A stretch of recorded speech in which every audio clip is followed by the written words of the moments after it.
What's up, everybody? It's Zach. And Christine. And it's the Pick Pair. Today we want to talk to you a little bit about how we knew you were right for me and I for you. How do you know if you're right for the other person? Yeah, sometimes we meet with couples or we just know couples who are in this place where they don't know if they're right for each other. They've been dating for maybe a couple months, maybe even a couple years.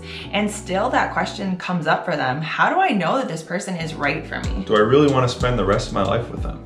So today we're going to talk about a couple of the things that for us made us know that we were right for the other person.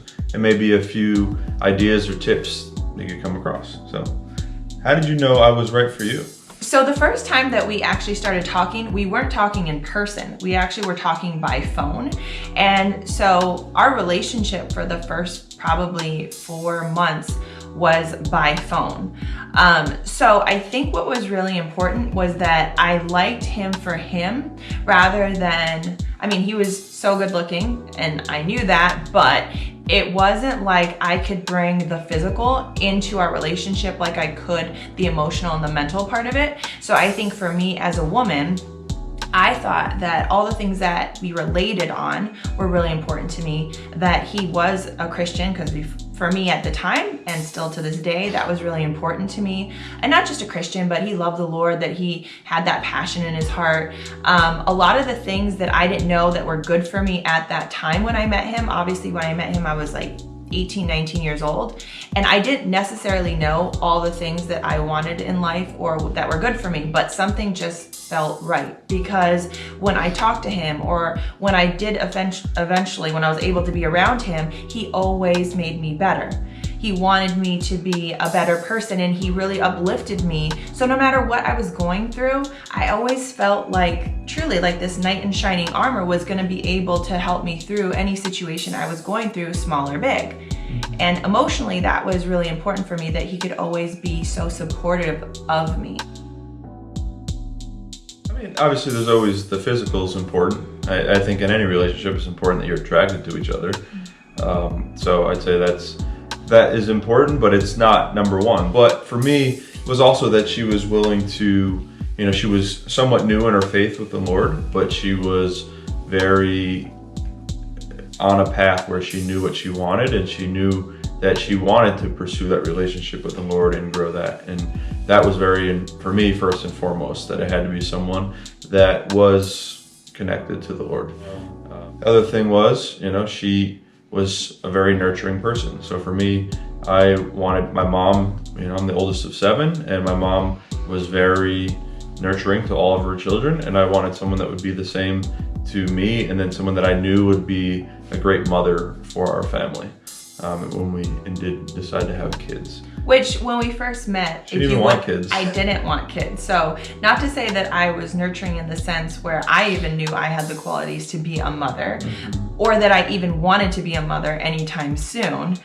So, I don't know how I was so nurturing to him, but for him to say that, that's so nice that I didn't even realize. Maybe it was just once I knew I loved him so much, I was like, wow, this is worth protecting, and I love that I love him so much, so I'm not gonna screw it up. So you're protective, but at the same time you were open, right? You weren't like trying to lock me down like crazy, put your talons in me. Like crazy? Oh gosh, I must have done a couple crazy things. I said you weren't. And so but at the same time she was protective and wanted to make sure no matter what that I was cared for. Yeah, that's true. I think especially when he came from New York and he was living in California, I wanted to make sure that, especially, I knew that he was from a big family, and I wanted him to always feel like he felt loved, as if, not that I was trying to be the place of his mother or his sisters, but I wanted to be his closest friend, if that's what he wanted me to be. I wanted to be his best friend. I wanted to do fun things like maybe him and his brothers and sisters would do, or him, cook for him like his mom would, or things like that would make him feel more like he was at home, even though he was 3,000 miles away from his home. So another reason why I knew she was right for me is I just felt this peace. And so regardless of, I made the choice growing up that I wasn't going to date around. So I had been around lots of women, but never to the point where I wanted to, pursue a relationship with them. So I just felt something was different with Christine, that all the qualities about her, and then just what she looked like. And then, like she said, us having the ability to get to know each other kind of more on a intellectual level before we even got to know each other, just in a physical portion, not even sexually, but just physically getting to know each other due to the distance that we are apart. I think that was actually, although it was so much stress and strain on our relationship, I think that was huge in us getting to know each other. And that helped us kind of seal the deal. Yeah, we had another video on how our long distance relationship was. So if you're in a long distance relationship, maybe you can go and check out that video. So like you were saying, there was a lot of good qualities that were in that long distance relationship other than the physical aspect. I think a lot of couples rush into the physical part of the relationship so quick these days. And I think that's where a lot of times things go maybe wrong, is because is he a good kisser? Is she a good kisser? Are they great in bed? What's all that physical, lusting, flesh part of me saying about that person?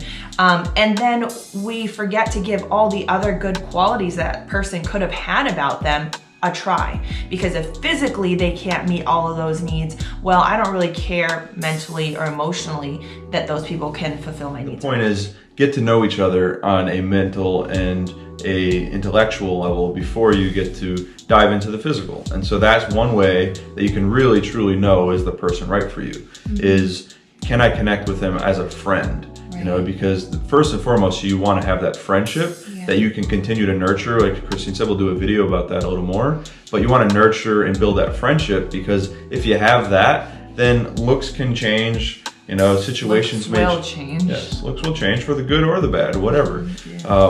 But you can build and maintain that friendship, and which takes work, but you have that friendship that will keep you going for the long haul. And I would say, don't feel like you have to always, I feel like a lot of people you talk to almost like they have a checklist. He has to be this high, you know, between this height, he has to be this type of build, he has to have this color hair, these color eyes, this, that, and all these different things. And some of those things are important. And if they are like a key thing, great. But don't go into a relationship like check, check, check, check, oh, off. You know, and so you gotta approach it as if you're trying to build that friendship, and as if you're trying to build a connection that you wanna be with that person. And so that's one way to know, is if I knew that you were right for me, because when I wasn't with you, I thought about you and I wanted to be with you. And so it was important to me that you always want to be with the person that you're with.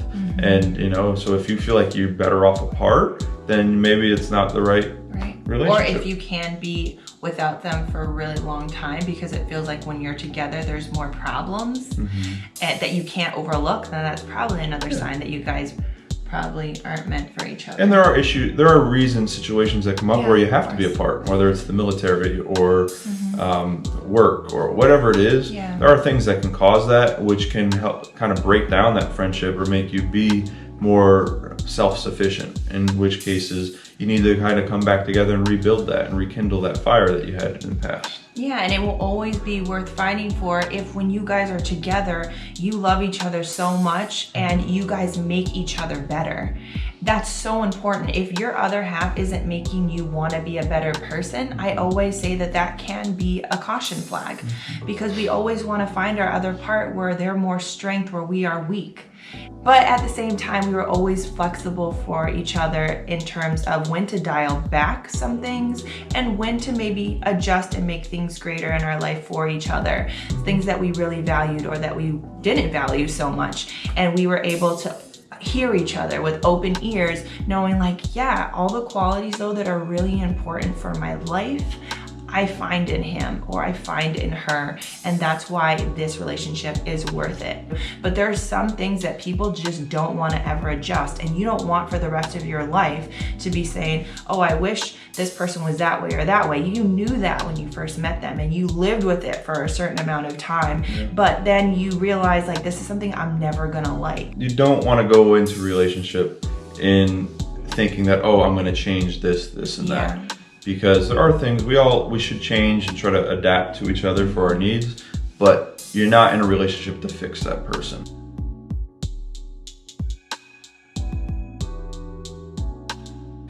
So this is Chris, new member of the family to be, my sister's fiance.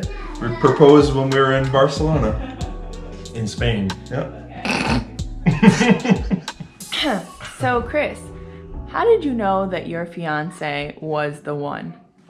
Because I looked her in her eyes and I said, she's the one. Anything else? Seriously? You really want me to answer? Well, we know that we're right for each other because of our connection and communication. Communication, that's key. We're not weird. And they're both super weird. They get each other. We'd love to hear how you know that you are connected or right for the person that you're with, or any thoughts you have. Let us know in the comments below. Other than that, we'll talk to you soon.